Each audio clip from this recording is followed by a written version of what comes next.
Hey guys, brief video today to give you an idea of how antibiotics can actually favor the production of antibiotic-resistant bacteria within a body. Now, this is a demonstration that I do a lot with classes in which I'd give everybody a little Dixie cup full of chocolate chips. These chocolate chips represent all of the bacteria that are in the infection.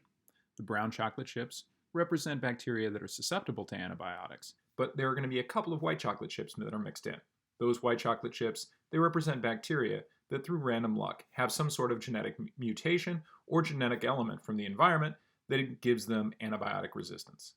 Now, normally, without antibiotics being added, those antibiotic-resistant bacteria are not at an advantage, and they'll remain a relatively small part of the population.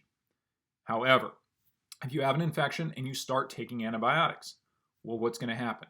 Well, the first thing that's going to happen is those antibiotics are going to kill a large majority of the non-resistant bacteria. So we can see the number of brown chocolate chips goes way down.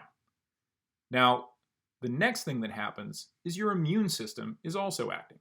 Your immune system is fighting against these bacteria, and the immune system doesn't really care if the bacteria are antibiotic resistant or not, and it will kill at random some number of antibiotic-resistant bacteria and some number of other non-resistant bacteria. It doesn't care, so it's doing this completely randomly. After the immune system works, the bacteria are continuing to divide. So we'd have every chocolate chip spawn into two. Now, if you hadn't taken the antibiotic, there are so many bacteria the immune system might be overwhelmed. But since you've taken the antibiotic, well, the immune system trims down the number. You continue to take the antibiotic.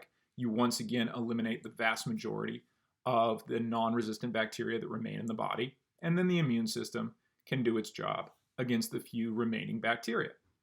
This is how things go. However, if you take the antibiotic for a little while, you'll notice that it kills off a lot of the non-resistant bacteria. And now, as the bacteria divide, the population of bacteria that exist within the body is more of an even mix. Instead of having just a few resistant bacteria, now we've got quite a few resistant bacteria. Now, if you start feeling better and you stop taking the antibiotic before the course is done, well, let's see what happens. Now, the immune system works, but it can't quite eliminate the bacteria that are in the body. And they grow back, they start to multiply, and as they do, what we're left with is a growing infection. But now, instead of being an infection that's composed largely of non-resistant bacteria, it's an infection that contains a great number of resistant bacteria.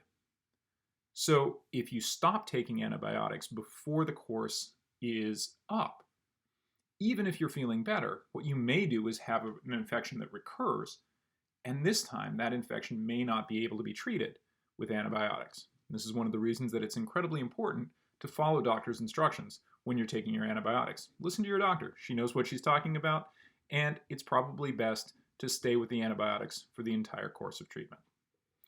Hope this helps. Take care.